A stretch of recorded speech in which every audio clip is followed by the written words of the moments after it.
Are you ready to break free from the doubts and limits holding you back?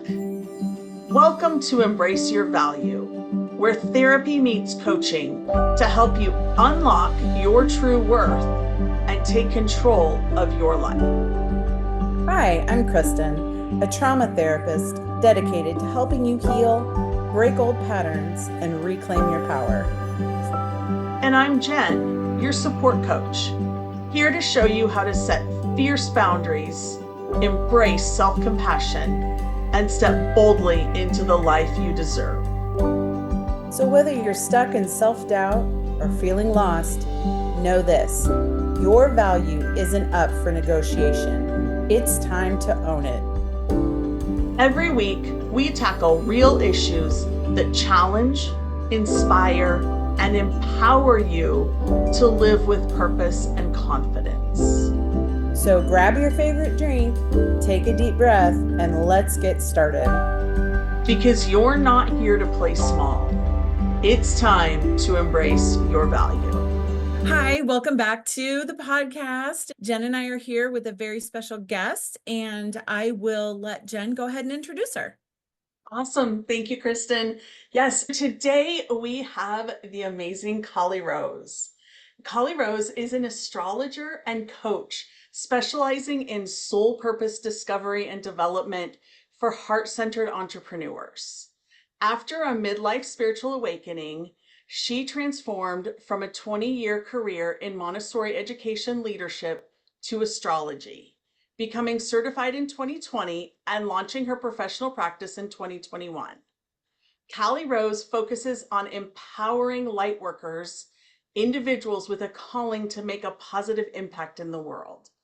Her mission is to help clients uncover their soul purpose through astrology, guiding them toward becoming their most successful and fulfilled selves, creating a ripple effect of empowerment.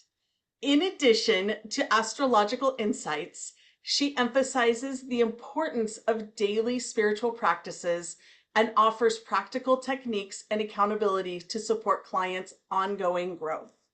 And I can say from personal experience, I have had beautiful conversations with Kali Rose, and I am looking forward to getting to work with her myself.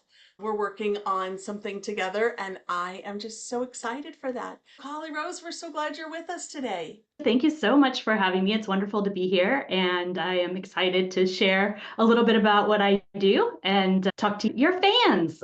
We're so glad you're here. So just tell us a little bit what you do and how you work with clients. I'd love to hear the process. Sure, I would love to talk about that. I am an astrologer first and a transformational coach. Out of that, I started as an astrologer professionally in 2021. And I found out that I really loved giving people insights about who they were on a deeper level. I found after doing that for a period of time, maybe a year or so, it was more and more apparent to me that insight was great.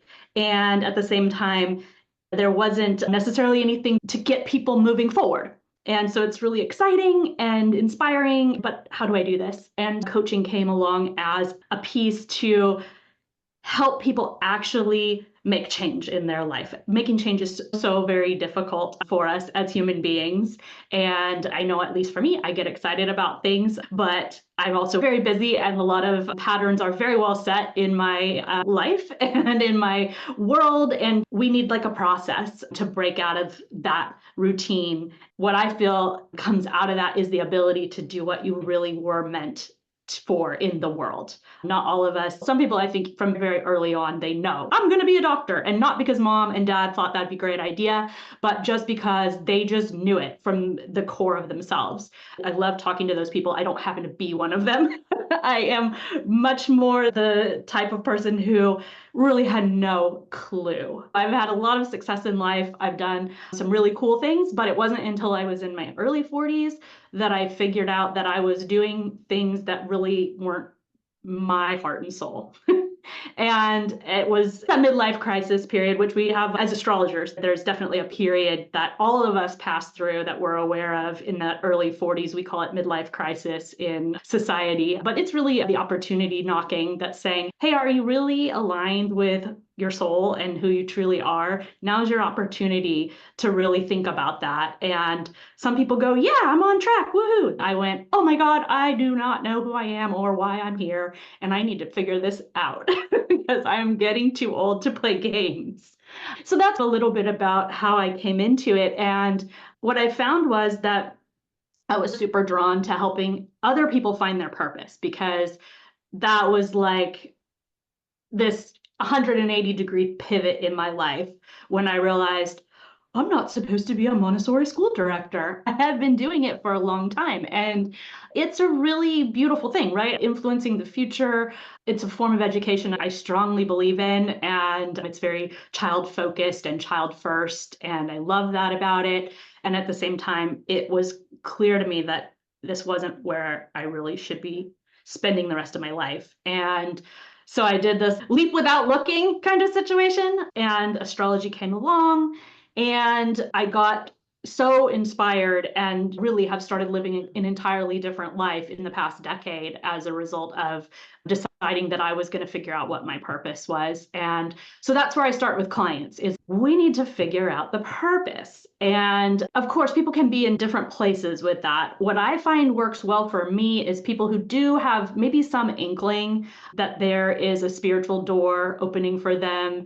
They have maybe dabbled in various courses. There's all kinds of stuff online now, right? You can take a class on psychic intuition and mediumship and astrology, of course. So most of the people that I work with have at least started to tap into, wow, there's this whole other spiritual plane and there's something I'm meant to be doing. I come into the picture to help them really define that with more clarity. Sometimes they're already doing a business, but they're not really seeing the impact fully that they want to. So I find one helpful step is let's go to the chart. Let's take a deep dive into who are you on the deepest level. So most astrologers will start with your sun sign or maybe your rising sign. And then, of course, the third part of that triangle is the moon. And that's all great. I think it's fantastic. But I also see the sun as being the ego, and it's our conscious self. And the rising is the picture that we give other people of who we are and how we interface with the world. So I don't like to start there at all, because I'm really more interested in what about the soul? What's the soul want out of this lifetime? And that can be really different from the sun. It can be even that they're in conflict.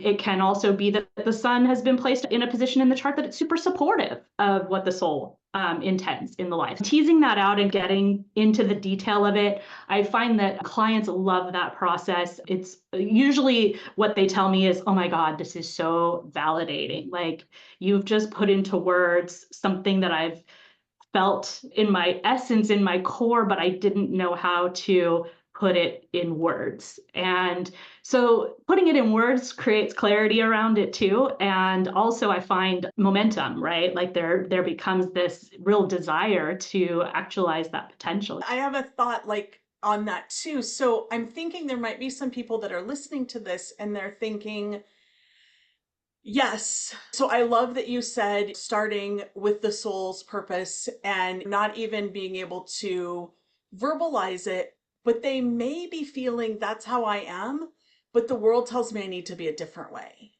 Oh yeah. So I think I wanted to make that point because if anybody's sitting here listening and they're like, yeah, I feel like I'm not in alignment, or I struggle with who I really am versus who I want to be.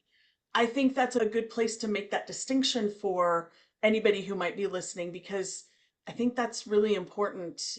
Yeah, for to hear and to know that, you know what, there is probably something else. And definitely getting this kind of an intuition hit and this kind of information is really good. Yeah, I am absolutely one of those people who comes out of a real approval seeking, sabotaging pattern, right? I have a whole childhood and early life built around proving myself to other people. And that does come out of our sun, our rising sign, all of those things. It's just natural human nature. We want to fit in to our environment because on an evolutionary scale. That's how we've survived. Humans are not equipped to be on their own in the wild, right? We need community. We need a tribe. It's absolutely like literal that if you were not approved, if you were rejected by your tribe in early human history, you were going to die. So it's like deeply ingrained in us that we need to fit in to our tribe. And that's where our sun and our rising actually help us out. And it's a survival mechanism. We do need to survive. But there's also that sense of, hey, there's something really special about me. And most of us have the sense that life has a purpose to it, that we are not just here for by random coincidence. I suppose there's a few people who believe that out there, but the vast majority of the people I've met in my life tend to believe, even if they don't know what it is, that there's some sort of purpose to life and there's some sort of reason that they're here.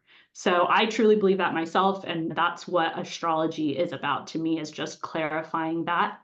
So yeah, when I work with my clients, the first thing is to get really clear on what that soul drive is in the chart. So we don't look at sun and rising and moon. I spend very little time on those unless they happen to really intersect with the soul purpose that I see in the chart.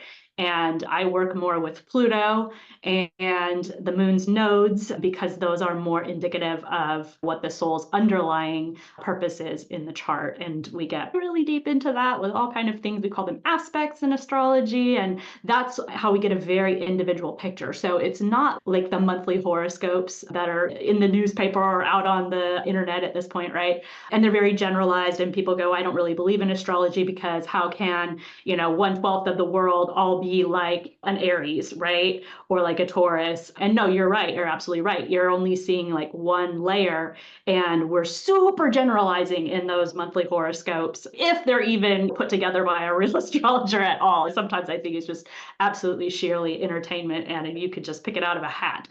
So yes, I will 100% agree that kind of astrology is not worth your time, and it's super questionable at best. What I do is totally different than that.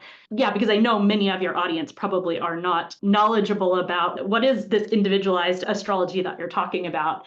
So real astrologers, what we do is they call it casting a chart. So we cast a chart for the date, time, and location of where you were born, because it's going to matter if you were born in the US or you were born in China, because the sky looks different from those 2 points. It could be the very same moment in time, but we're looking at the sky in different ways and we're getting a different perspective.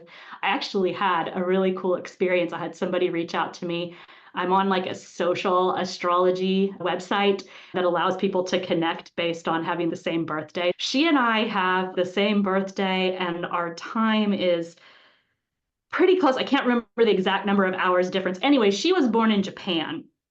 And I was born in the US in California, so very far apart from each other on the planet. But like when you account for the time difference and everything, it's so close. Our charts look almost exactly alike. What we're doing is we're casting a chart based on what was going on in the sky. And it's like a map or a blueprint of your life. All the players are on there, the sun and the moon, plus all of the planets. There's even some asteroids that can come into the picture. You can get it as detailed as you want with this. It depends on what you're doing as an astrologer and what you're trying to get out of your readings, which parts of the chart might be of particular interest and focus for you. Like I say, for me, I focus on Pluto, the generational planet, in that it moves really slowly right around the sun because it's got a ginormous orbit. It takes some like 240 some years or something roughly for Pluto to go around the sun. Some people in your audience probably know that Pluto has gone into Aquarius just recently. That's been a big pop culture topic because astrology is prevalent enough to be out there on the interwebs everywhere, right? The reason that's interesting or important in astrological terms is because Pluto has been in the sign of Capricorn, which comes before Aquarius, since 2008. So that's how slowly it moves. So literally everybody born between 2008 and 2024, roughly, was born with Pluto in Capricorn. So if you think about it, that kind of sets up a whole generation, right? There's going to be this whole group of people that are going to have Pluto in their chart in Capricorn. And So it kind of like talking about these monthly horoscopes in magazines. If I was going to only talk about Pluto, I would be talking about a whole generation of people. And we do that all the time, right? We talk about the baby boomers. They align pretty conveniently with astrology's Leo generation. So Pluto was in Leo when the baby boomers came into existence, and Pluto was in Virgo and Libra for Gen X. If you talk to Gen X people, I find this interesting. You'll meet two ends of the spectrum, right? There's the Gen X that was born in the 60s, and then there's the Gen X that was born in the 70s, and they see the world differently. I find Gen X to be an interesting generation in that sense, that it's not as homogenous. And that is my explanation for you about that, is it's split between two different signs. Yeah, so there's a generational context, and I see that in soul language.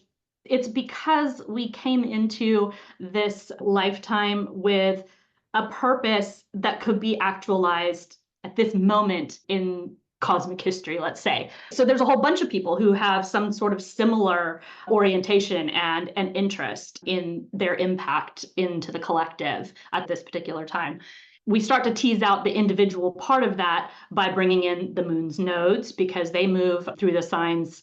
They stay in a sign about 18 months, so much shorter, obviously, than Pluto. And then on top of that, we layer the houses. So if you heard of the sun was in the 12th house or the third house, that's where we start really fine tuning what's this about in a very specific kind of way. And so there's like layers and layers of nuance that make us just as individual as our fingerprints. Tell us, like, what is something, like, what's one of the most interesting charts that you've seen, or what's something really interesting that's come out of somebody's chart that just might open up an idea for somebody as to why, other than maybe purpose, maybe they don't care. Maybe they're just like, I'm floating through life. Why would I need somebody to do this? I hope they have more purpose than that, but sometimes it's okay. But what would really like make somebody go, oh, what's another thing that would come out that you've seen really cool in a chart? Like something really cool just recently, I was reading for somebody. I do birthday readings. I offer that to people, and it's just like a little freebie that I like to do. And so I was doing a little birthday reading for somebody, and she is a spiritually minded person, as most people who I work with are.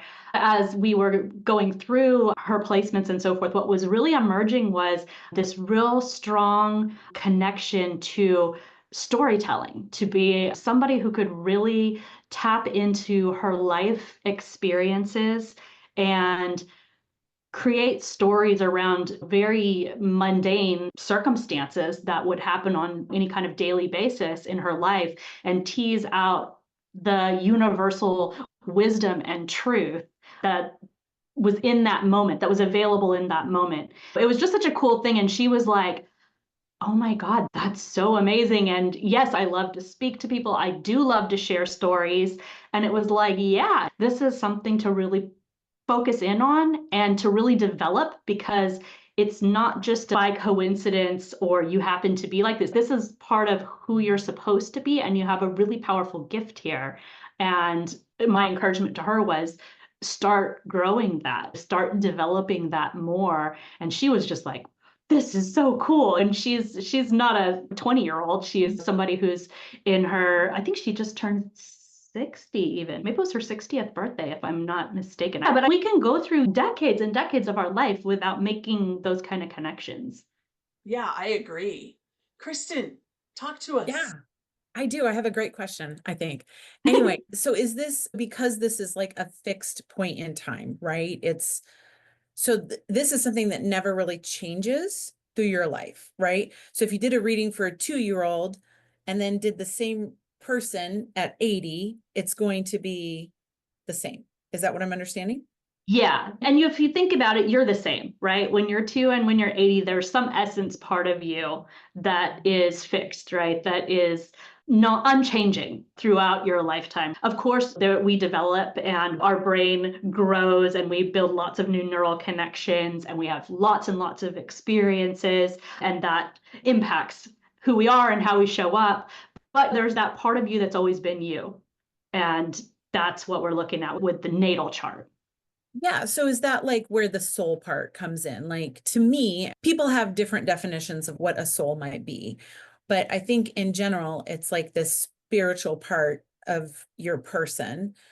And that would be the thing that you would carry. Like your soul will always, it doesn't mean that it can't move and morph, but your soul's kind of the connection with what does the Yeah. So there's more to it than that because there's more layers. But for me, the soul is the ongoing part of you. It's in this lifetime, in this moment, and it goes on beyond this lifetime. And that part of you is unchanging. Then you do have the sun level. Also, your sun does not change through your whole life, right? So that part of you is stable through your entire life and really where all the planets are. I'm talking about the sun because it's that core ego personality, who we are when we're by ourselves, right? And there's nothing impacting us in particular. We are who we are. But that's that sun part and all those other planets, to me, those change in my experience, not my experience, but my belief is that we have multiple lifetimes to develop our soul. And so to your point, like the soul stays the same, but it also is evolving. And to me, that's a gradual process. And the soul has very specific intentions for any particular lifetime about what part of it wants to work on. And that's partly based on what it's bringing in from past lifetimes, patterns that you've developed in past lifetimes that aren't helpful necessarily. You've had experiences that have been traumatizing and damaging. So the soul is working those things out and healing itself. And it's also at the same time stretching itself and learning about other ways of being, to me, coming more and more back into alignment with source energy, source or God, if you will. My perception of that is that it has the desire to experience all facets of existence. We are representative of one of those facets, and we are gradually working our way back to the full picture. Yeah. So Yeah, we're getting really deep here now. no, it's okay because this is my jam. I like the deepness. But so I'm thinking about something like, from my point of view, would be like intergenerational trauma. Because you were talking about Pluto and you were talking about, I'm sorry, maybe 240 years. Is that what it was? Yeah, it's Um, roughly, but yeah. yeah. So there's going to be generations that are within that. And Yeah. so I think about, from my perspective, from my therapist perspective, is like there's this intergenerational trauma, intergenerational habits that can get picked up. Are those some things that you see come out of some of these chartings and Oh, readings? yeah, you can see some of that in the charts as well. So my belief is a soul chooses its lifetime and its intentions. It also chooses the container to develop those. So the container would be your childhood, right? So your parents, your siblings, and they help to define the lessons or the opportunities that the soul wants to set up for itself. So, like abandonment, for example, this is generational trauma in my family. And I think, in the way I see it, my soul had experiences with abandonment in past lives and wanted to come into an experience in this life where it could work out some of those issues. And so it needed to be incarnated into a family that had abandonment to explore that issue. Otherwise, it wouldn't have any relevance. Yeah, that makes sense to me, really. It's like we need to be where we are. Our soul decides, our soul chooses, your words Mhm. was choose. Our soul chooses where to be at this time because there's a need there for either us or maybe even other people. Like, I think about this like with people who have babies that die or children that die. Like, even there's always this question of why to come into this life for just such a short period of time. And so, to your point, like sometimes I think that's about the soul supporting somebody else's growth. And obviously there's horrible things that people experience. And I don't think any of us choose that on a conscious level, obviously. But I think our soul does choose it because our soul has the awareness that it cannot die. It will never die. It is an eternal being. So almost, I think of it like playing video games. Sometimes you drop into a level, you take 3 steps and you're dead. And then you just like resurface and do it again, right? I think of it like that, and it sounds silly, but to me, that's very comforting. I really like the feeling of you can't do it wrong and you have infinite opportunities to do it again, try it a different way. And Yeah, so I really like the idea of a limitless universe and eternal life to figure these things out. Yeah. No, that's really great. So we are getting close to, we try to keep them at about 30 minutes. And so we are getting close to that. But I'm wondering, would you share with our listeners why you named your business or yourself the Warrior Mermaid? Because I Oh, think the that's a Warrior Mermaid. beautiful Yeah, I love the story. Warrior Mermaid. Warrior, it really has been with me my whole entire life. It's definitely a archetype or avatar that I think is part of my soul experience. I've had some past life readings and that has come up. And I found it super fascinating because my given name at birth is Kelly, Kelly, Kelly. And it means warrior in Celtic. So I thought that's super interesting. My mother chose that name because she said she liked it. And my interpretation of that is you knew who you were carrying on some level. And then the mermaid part of it is something that I stepped into in this last decade in embracing who I truly wanted to be. I realized that there was a brittleness to the warrior archetype. It's very masculine energy. And when I first went through spiritual awakening, I had a mentor who was super into inner child work, and I had never even heard of it before. And she was like, yeah, you can get in touch with your inner child. Just if you're in meditation, just ask her to talk to you. So I try this one day and I'm sitting there and I'm listening. And I'm like, all right, if there's an inner child, I want to get to know you. And all of a sudden I had this like bright little, like, I'm a mermaid. And I was like, okay, you're a mermaid. Cool. She's like, we never swim anymore. Why don't we go swimming? It's fun. I've been swimming ever since. Awesome. Yeah, so I feel like that's the feminine side of who I am, and it hasn't had an opportunity to be as openly expressed in some ways. So it's my growth area for sure, to be more fun, more light, more playful. And I really love that whole concept of yin yang. If you see my logo, it's actually the Pisces fish, but they're reversed into the yin yang Chinese symbol. And that's because I do think it's really important to balance the masculine and the feminine. And most of us, because of societal expectation, even women, we've really put on this strong persona of masculinity. So that's me, the warrior. So tell our listeners just a couple quick places. I'm going to link all of the stuff that you gave us in the show notes, but tell our listeners where they can find you, how they can get in touch with you. I have a website. So first and foremost, that would be awesome. It is callirose-spirit.com. So you can find me there. I'm pretty prevalent on Facebook as well. Callie Rose Spirit Wisdom is the name of my business. So I've got a Facebook page with that. And I also run a group on Facebook called Soul Astrology for spiritual practitioners and heart-centered entrepreneurs, which is really fun. It's a new group, it's still developing, but what I like to do with it is put out like daily business tips and monthly forecasts of what the energy is that's out there, how you can align with it in terms of developing your business and maximizing your impact. Awesome. Thank you so much. And like I said, I will link those in the show notes, so they'll be there for you. And Kristen, do you have any last minute questions or anything for Kylie Rose? No, I loved hearing everything that you had to say. And I love how it works into even my type of work with people, is that I love that the spiritual is integrated with what I would just call it the more practical, for lack of a better word, and that we could put all of these things together to help people. And I just think that's awesome. Yeah, mind, body, and spirit, right? Yeah, absolutely. Kylie, thank you so much for being here with us. And I have just really enjoyed getting to know you more and more. And I look forward to just seeing what that brings for us. So Me thank you too. Thanks again. guys so much. Yeah, and thank you all for joining us. We will see you next week. Thank you for being here with us today. If today's episode hit home, don't just keep it to yourself.